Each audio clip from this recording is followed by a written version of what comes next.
be missing something that needs to be better, or that. But I'm not going to make that motion. I'm just telling you where I'm at on it. I'm not comfortable because I don't understand the process. I also didn't hear anything else from council that said it needs to be changed. I didn't hear any direct comments from that said, with the exception of ash trees, that's all I remember being removed. But if we move this forward, I guess it's up to council, and they can still change this on their side. So we could recommend approval as it's written. Yes, sir. I don't have an issue with that either. Is there a way for the urban forester to come talk to us about it? Would that help? Clarify? I guess has the urban forester, has he approved this without any comment? Well, the urban forester was involved in the rewriting of this section of the code, and I believe he also prepared the staff report as well. He's just not here tonight to address you and to answer any questions, in regard to the code amendment.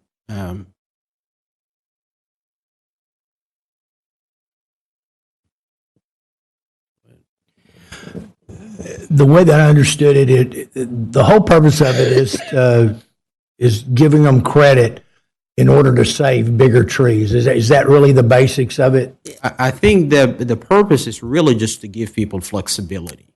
They kind of look at it from like a overall perspective. The idea behind the amendment is to give developers flexibility in terms of meeting the tree credit. Commissioners, I guess, to everybody, not just Daryl over there. So I think it's meant to be two things to incentivize larger trees, not necessarily preserve the ones that are on site. One of those incentives is to give additional credit if you save bigger trees than what you're required to save. So we only have to give certain levels of credit for your trees if you leave them on site, but if you leave even more than what you need there, we're trying to incentivize that. The other one, and I think that this is meant to be the more developer-oriented one, is to incentivize planting larger trees. So if you come in today and you have a blank piece of property, you have to put 2-inch trees along the street. You don't get tree mitigation requirement or tree mitigation credits for those trees because you're already required to put in those 2-inch trees all along that street. What this proposed change does is it increases that credit for the tree mitigation that you have for the things that you knocked out on the inside of the lot. So instead of putting a 2-inch tree, if you put a 4-inch tree or a 6-inch tree, we'll give you additional tree mitigation credits. So if you put in a bigger tree, you can satisfy your mitigation for a street tree, which normally would not get any credits at all. So it's meant to incentivize putting larger trees on the streets or for your landscape requirements to satisfy that. And it is a additional option to the developers. Instead of buying the 2-inch tree, I think probably 6 to 8 is typically the largest most developers would put in for whatever logistical reasons. But Thank you for that summary. You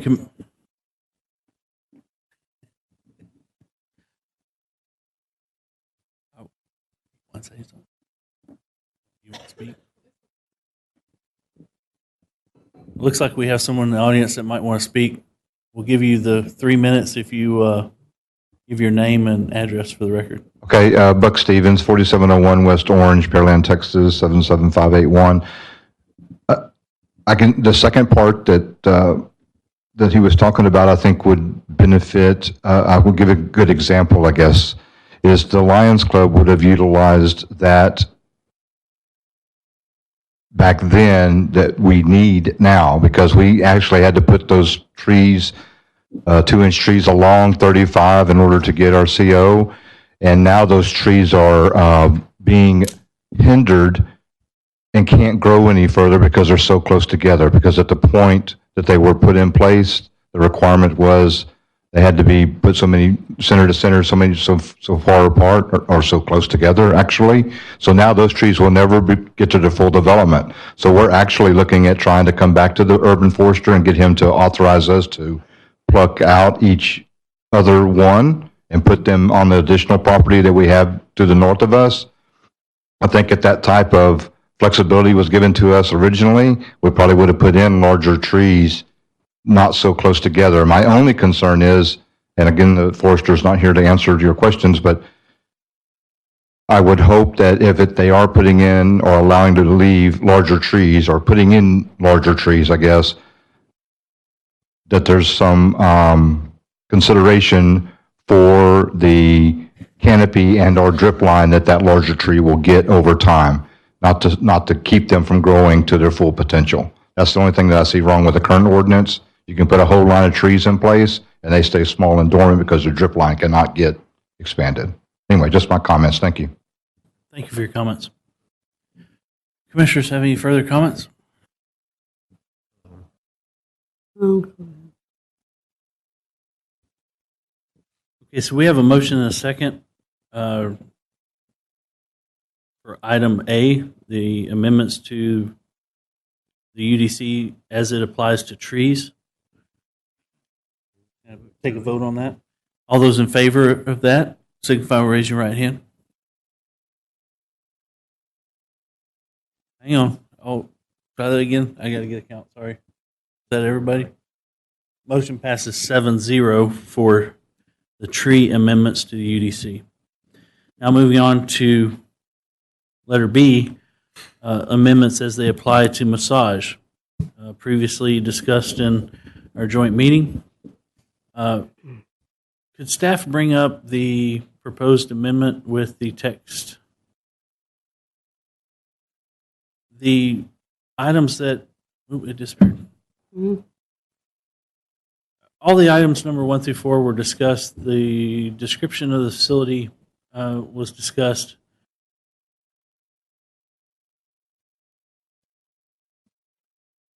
Keeps moving. Okay.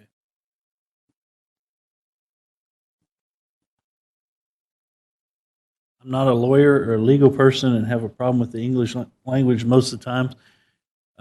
The concern I have, and like I stated before, is that the description excludes medical massage. However, it's correct to do that. I believe this is a vague description, but it's all encompassing as well.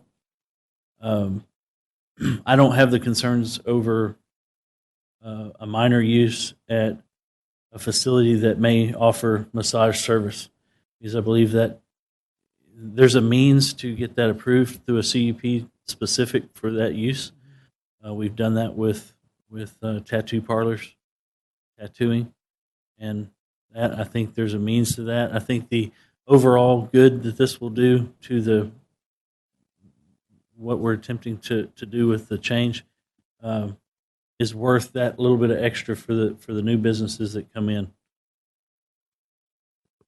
I heard staff say one thing that I think we need to discuss a little further, and that was the massage at, say, a event such as a marathon, or they mentioned, it was specifically mentioned Wellness fair. a wellness fair. Yes, sir.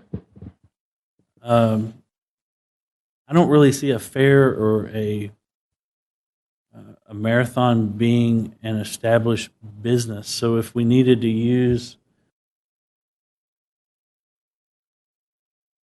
like I say, I don't like defining it, because a fair or that is not a business. It's not a brick and mortar business. That's massage therapists coming into an event and functioning independently. I see it as. Yeah, go ahead. I think about that as like when you're walking down the mall and there's people in the center at the kiosk getting their necks massaged or something, or even at the livestock show. That is like at the wellness fair, I think of a massage like that when you're very much out in the open, and it's a very one episode or a one day thing. So I don't know that having it at a wellness fair is something to be concerned about, because now if you have it at a wellness fair and you've got a tent set up somewhere or you're taking them in the back room, that's a different story. But as long as you're out in the open, I can't imagine that that's. Or exclude massage at a permitted event. I don't think that probably isn't a very good idea to just exclude it. I mean, yeah, but I think we need to stick with what this is and start some sort of a regulation and then look into that. Because the longer we put this off, I understand. and then we need to have more definitions of what we're I talking just wanted to about. address staff's concern Oh. with that. So in the definition, you have the word facility, and facility could be read very broadly. Right. It's not necessarily a massage establishment. That's the facility, but the example would be the nail salons that are alleged to be doing the inappropriate touching. Those things aren't massage establishments, they're nail salons, but it is a facility that offers a massage.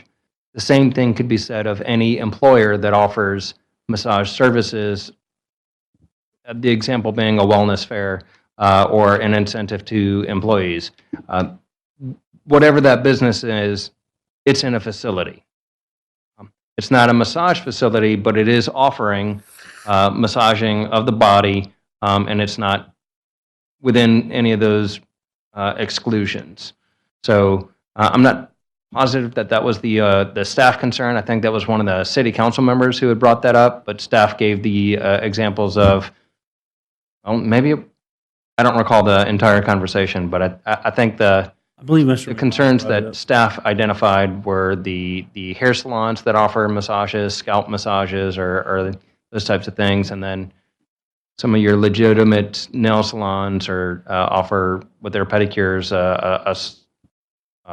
massage or those types of things. Well, I'm okay with it as it's written because that will cover all encompassing of massage businesses, and there won't be we're foot massage only or head massage only. They have to come in and get the permit for massage, period. I agree with Mary that we need to move on this and at least get this approved and in the UDC as quick as possible. If there's some work to be done on the regulations specific to use, like the hours, I could see maybe the hours being too late for some places that open early on Saturday morning. And I'm open to that, but that latter part of the time frame staying 9 p.m.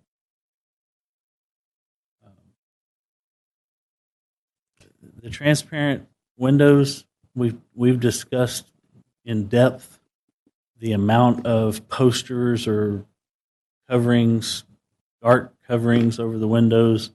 I know there's one of these here close to City Hall that went in recently. You can't see in the windows at all. It's right next door to a nail salon that has massage as well. And you can see in that building, you can actually see the massage room through that. It has total transparency, but the massage place next door, they've cut out the window for the open sign. That's how it's opaque. I'm good with that, transparent and free of coverings, and I would include advertising to that as well. I think we can do that within signage as well on the windows. The lighting seems to be an item that's popping up on a lot of these across the city. The LED lighting, I would like to add that as a regulation specific to this use, to not allow that. The doors to remain unlocked, that's an item that was referred to the commission from experience of other groups. That may or not be an issue here in Pearland, but as long as it's in here, that gives code enforcement, if they go up to open the door and it's during business hours and the door's shut, and then in the next 15 minutes it's open. That gives them a reason to inspect. I've talked with one of the massage owners about certification, and she let me know that the state has actually increased the amount of requirements on certification display. It certainly doesn't hurt us to add that in here, even though the state requires it as well. Well, like I say, I think let the state manage that kind of stuff, the licensing and Yeah, and certification, it's also because, a code enforcement thing here right, that they can go in and check. right. They Well, they can do code that under, enforcement would not inspect a state regulation, I don't believe. State inspectors for massage would do that. okay. I'm not certain on that, but if it's in our UDC as part of that use, then it's clear. The Okay. inspector The can. city could verify that they have certification. Yeah. And what's interesting, she told me that the certifications now are being tied to the person's driver's license. I mean, they're doing some Well, verification of who is there, which is what I understand from all these people of these groups, that there's some falsifying going on there. So that allows another way to check. In short, I would suggest we add the LED lighting to this as a condition. it's a part of two or by itself. As a part, it could just be added to item 2. Okay, so you could just, all windows shall remain transparent and free of coverings, including signage and LED lighting. Would that work? Is that what you?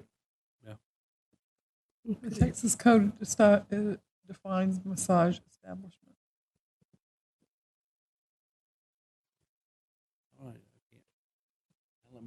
Massage establishment means a place of business that advertises or offers massage, therapy, or other massage services. The term includes a place of business that advertises or offers any service described by a derivation. I'm sorry, my eyes aren't working, they're tired. By a derivation of the terms massage therapy or other massage services. That's from, I'm going to send it to you right now in an email. Send it to you in an email. But that's how it's defined. Whether it's right or not wrong, I don't know. But if again, we wanted to define it, For this commission's approval, I'm okay with this description. If staff further wants to report to city council that they think the definition should be something better, council ultimately has the deciding vote there.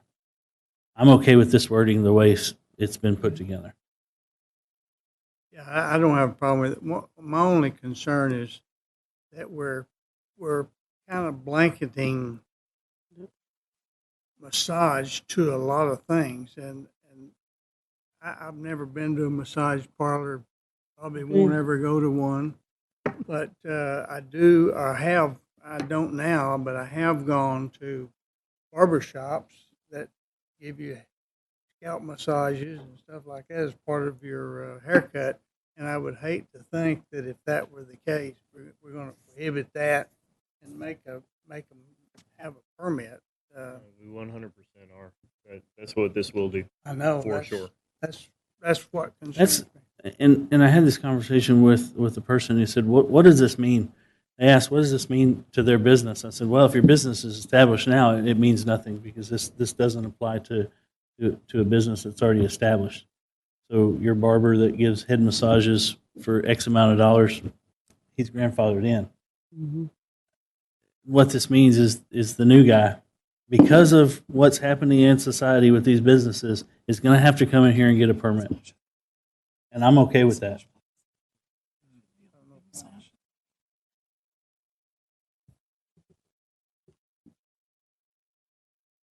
Well, if we sit here all night and start getting specific on everything, I have a feeling that we will never get an ordinance passed.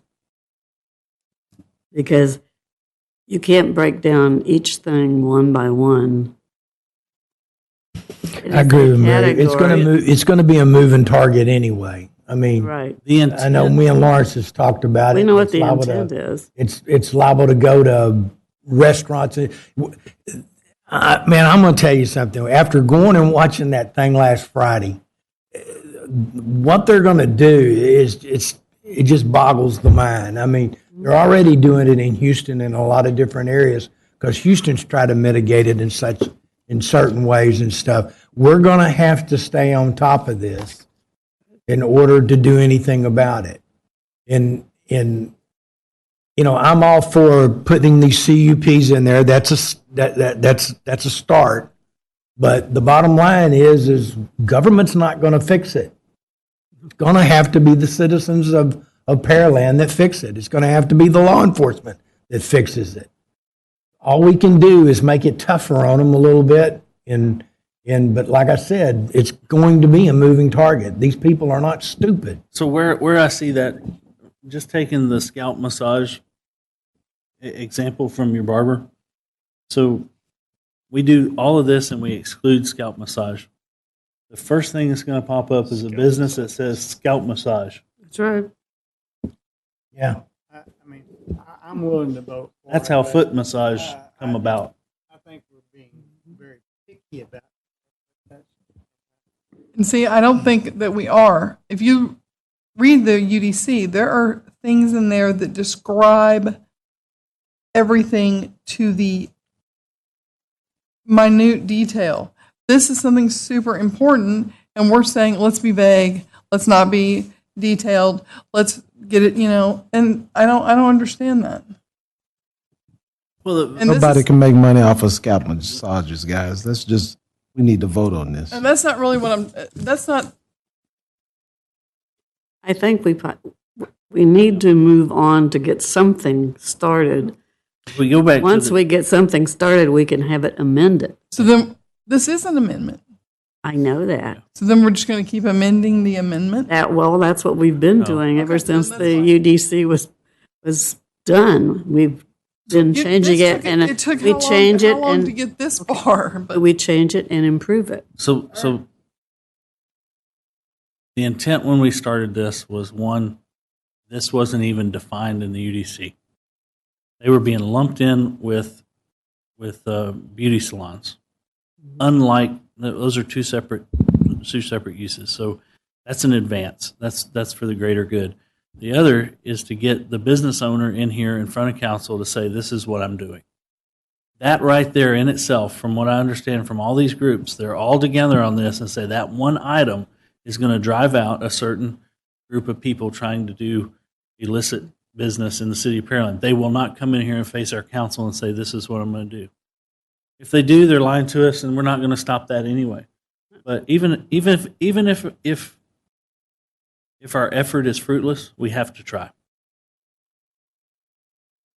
So I'm good with voting on this. The chair will make a motion to amend item 2 to add a restriction on signage and LED lighting to the window restriction. Will anybody second that? I will. Second. So the chair motion, Mary second, to amend to add restriction on LED lighting and signage on the windows. All in favor of the amendment, signify by raising your right hand. Motion passes 5. Anyone opposed? 2. It was 5-2 for the amendment. So now we have an amended motion on the table to approve the changes as described with the addition of LED lighting and signage to the windows. Any further discussion? Hearing none, all those in favor signify by raising your right hand. All those opposed? Motion passes 5-2.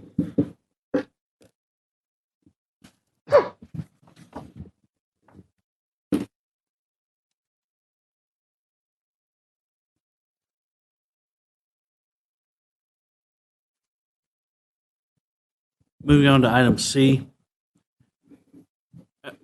hang on one second, let me back up. Do the opposing views wish to have any specific comment recorded to council of why they voted no? LED lighting and the, some of the added restrictions. We voted for the whole thing. I'd like to change my vote. Okay, so help me out. How do we back up? I mean, I thought he was talking about the restriction only. So somebody from the party that voted in the majority has to move to reconsider. Then you vote on the motion to reconsider. Then after it's on the table, you vote again. I move that we reconsider the vote. Cheryl, second. All those in favor of reconsideration, signify by raising your right hand. All those opposed? Okay. So we had 7 for reconsideration, 0 against. So we have, So now the now the amended motion that was made with the restrictions on it are what's on the table. okay, so now we have just what Lawrence said, the amended motion with the additional item 2 for LED lighting and signage restriction on the window is back on the table for a vote. Any further discussion? So I want to be clear here. So the original amendment has been changed, correct? Yes. Item 2. To add the LED lighting and the signage on the windows. Yes, sir. And now we're voting on the new package, correct? Yes. So now you're voting, it looks like could we get the screen changed one more? I understand. So we're now voting on the language that you see here. However, B2 has been amended to include lighting and signage. But it's the entire body with that amendment. So the majority has voted for the amendment. Yes, sir. Yes. Okay. That passed 5-2. So now the amended motion is on the table for the package. Okay. We good? Any further discussion? All those in favor, signify by raising your right hand. All those opposed? Motion passes 6-1.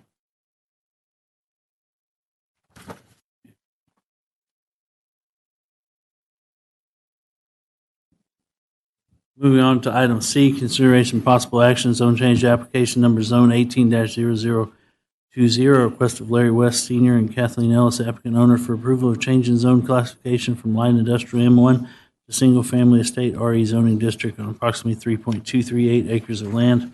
This is 1915 Hatfield Road. Do I hear a motion for approval? So move. Second. I have a motion and a second. This item's formally from our joint meeting. Does staff have anything to add? No, sir.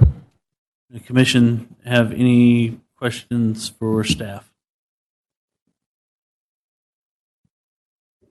Hearing none. All those in favor, signify by raising your right hand. All those. This is voting. Yes. Sorry. You're opposed. So let's do that again. All those in favor, signify by raising your right hand. All those opposed? Motion passes 6-1.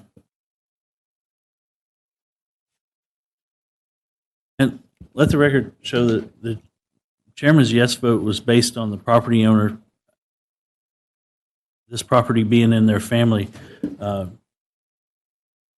since the zoning was applied to the property.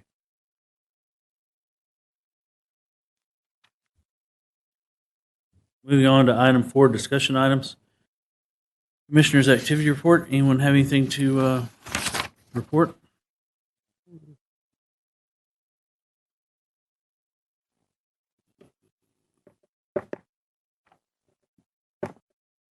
Okay, item 2, our next regular meeting is December 3rd. If you can't make it, let staff know as soon as possible so we can make sure we have a quorum. If there's no further discussion, we'll adjourn.